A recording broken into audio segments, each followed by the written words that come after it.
मूंग की दाल और पालक की सब्जी तो आपने कई बार बनाकर खाई होगी, लेकिन एक बार ये मूंग दाल पालक के पराठे को ट्राई कीजिए। एकदम टेस्टी और मज़ेदार, टिफिन के लिए, ब्रेकफास्ट, लंच, डिनर के लिए, सबके लिए बहुत ही परफेक्ट रेसिपी। और इसका जो मसाला है ना, बहुत ही टेस्टी होने वाला है। और आप सभी जानते हैं कि मूंग दाल पालक बहुत ही हेल्थी होता है। तो मैं वर्षा भावसार रसोई घर में आप सभी का स्वागत है। तो चले फ्रेंड्स, इस मज़ेदार सी रेसिपी को बनाना शुरू करते हैं। लेकिन इसके पहले एक छोटी सी रिक्वेस्ट है, वीडियो पसंद आए तो एक लाइक जरूर से कीजिए। तो इसे बनाने के लिए हमें यहाँ पर ज़रूरत होगी मूंग की दाल की। तो मैंने यहाँ पर धुली हुई मूंग की दाल ली है, जिसे मूंग का मोगर भी कहा जाता है।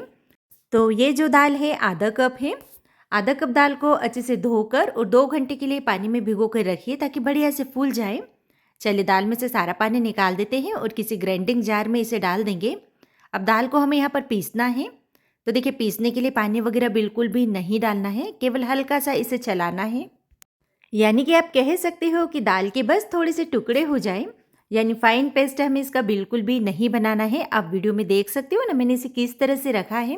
बस दाल यहाँ पर 3 से 4 टुकड़ों में टूट गई है, बस इसी तरह से रखिए।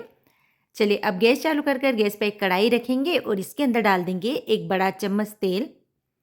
तेल को थोड़ा सा गर्म होने देते हैं। इसके बाद हम यहाँ पर डालेंगे आधी चम्मच राई और आधे ही चम्मच डाल देते हैं जीरा। आधे चम्मच डालेंगे सौंफ। इन सारी चीज़ों को अच्छे से फ्राई होने देंगे। इसके बाद हम इसमें डाल देंगे 1/4 टीस्पून हींग। इसी के साथ मैंने यहाँ पर 2 हरी मिर्च ली है बारीक कटी हुई, ये भी इसमें डालेंगे। अब मैंने यहाँ पर 2 छोटे साइज़ के प्याज लिए, जिसे इस तरह से पतला पतला और लंबाई में कट कर लिया है। अब प्याज डालकर प्याज को हम यहाँ पर अच्छे से भूनेंगे, लेकिन प्याज भी जलाएंगे नहीं, बस हल्का सा सॉफ्ट हो जाए, यानी हल्का सा आपको ट्रांसपेरेंट सा दिखने लगे, तब तक ही भूनिए। और अगर आप चाहें तो यहाँ पर अदरक और लहसुन का पेस्ट भी यूज़ कर सकते हो, लेकिन मैंने नहीं डाला है। तो देखिए, कुछ ही देर में प्याज भी हमारे यहाँ पर थोड़ा सा फ्राई हो गया है। चलिए अब हम इसमें डाल देते हैं ये मूंग की दाल जो हमने पीस कर रखी थी ना। अब दाल को हम यहाँ पर भूनेंगे, लेकिन दाल को अभी हमें यहाँ पर बहुत ज़्यादा नहीं भूनना है। बस दाल थोड़ी सी खिली खिली हो जाए, यानी जो दाल में आपको थोड़ा बहुत पानी दिख रहा होगा ना, यही हमें सुखाना है। तो गैस का फ्लेम मीडियम कर दीजिए और बस कंटिन्यूसली इसे चलाएंगे, ताकि दाल थोड़ी सी ड्राई सी हो जाए। तो देखिए, कुछ ही देर में दाल भी हमारी यहाँ पर भून चुकी है, यानी पूरी तरह से तो नहीं, लेकिन इसमें जितना भी पानी था वो ख़त्म हो गया है। तो अब हम इसमें डाल देते हैं 2 से 3 चम्मच बेसन।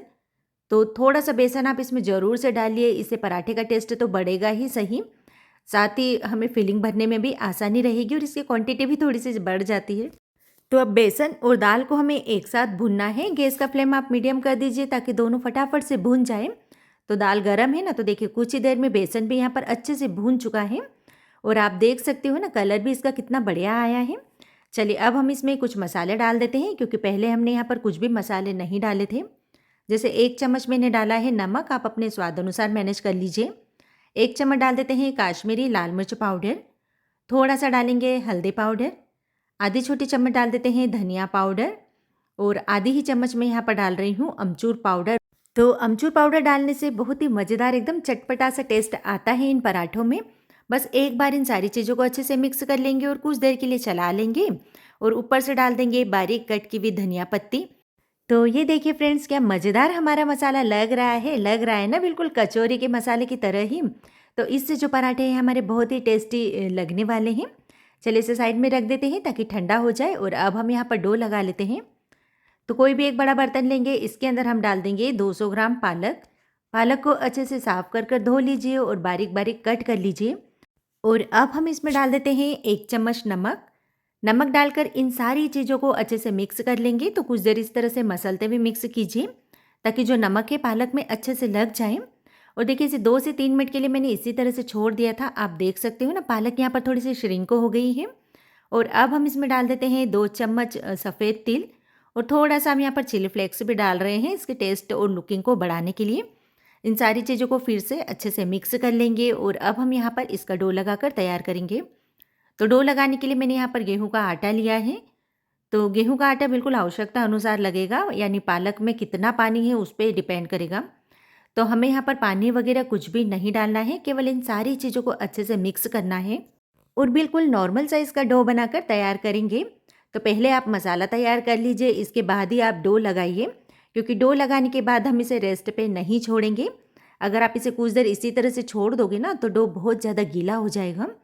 तो इस बात का ध्यान रखिए कि अब हम यहाँ पर हाथों हाथ ही पराठे बनाना शुरू करेंगे, कि पालक जो होता है ना कुछ देर में पानी छोड़ देता है, इससे आटा फिर से गीला हो जाता है।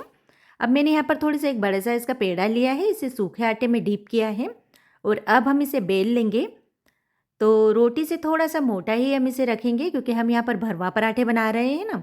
तो अगर आप टिफ़िन के लिए बना रहे हो ना फ्रेंड्स, तो ये मसाला आप रात को ही बनाकर तैयार कर सकते हो, क्योंकि मसाला हमने इतने अच्छे से भुना है और पूरी तरह से ड्राई है, तो फ्रिज में ये ख़राब भी नहीं होगा। यानी बनाकर आप फ्रिज में इसे रख दीजिए। अब देखिए थोड़ी सी मोटी रोटी मैंने इसकी बना ली है और अब बारी है इसके अंदर मसाला भरने की। तो देखिए मसाला भी हमें यहाँ पर पूरी तरह से ठंडा चाहिए। अगर आप गरम मसाला भरोगे ना तो पराठा फट सकता है, इस बात का भी आप ध्यान रखिए। और इस तरह से मैंने इसे शेप दिया है। तो बिल्कुल आपके ऊपर है, जिस भी शेप में आप बनाना चाहें बना सकते हो। तो मुझे तो ये शेप बहुत ज़्यादा पसंद आता है, इसलिए अधिकतर पराठे मैं इसी शेप में बनाती हूँ। आपने कई बार वीडियो में देखा भी होगा। और जब हम इसमें मसाला भरते हैं ना तो मसाला भरना भी ईजी हो जाता है और बहुत सारा मसाला हम इस तरह के शेप में भर सकते हैं। तो बस हल्का सा बेलन इसके ऊपर चला लेंगे। ये देखिए एक पराठा बनकर बिल्कुल तैयार है। अब बारी है इसे सेकने की, तो गरम तवे के ऊपर ये पराठा डाल देंगे।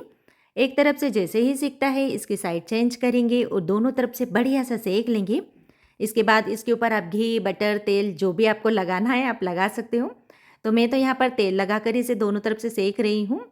तो है ना फ्रेंड्स, बहुत ही मज़ेदार और एकदम आसान रेसिपी, आप एक बार ट्राई कर ज़रूर से देखिए। और अगर आप इसे गर्मा गर्म खा रहे हो ना तो थोड़ा सा क्रिस्पी इसे कीजिए, इससे और भी ज़्यादा ये टेस्टी लगता है। तो आज की रेसिपी आपको कैसी लगी है कमेंट बॉक्स में आप ज़रूर से बताइए, और अगर पसंद आ रही तो एक लाइक तो ज़रूर से कीजिए, क्योंकि एक एक लाइक आपका हमारे लिए बहुत ही महत्वपूर्ण होता है। इससे हमें मोटिवेशन भी मिलता है और साथ ही हमारी वीडियो ग्रोथ भी करती है। तो इसी तरह से और भी नई नई रेसिपी देखने के लिए चैनल को सब्सक्राइब कीजिए।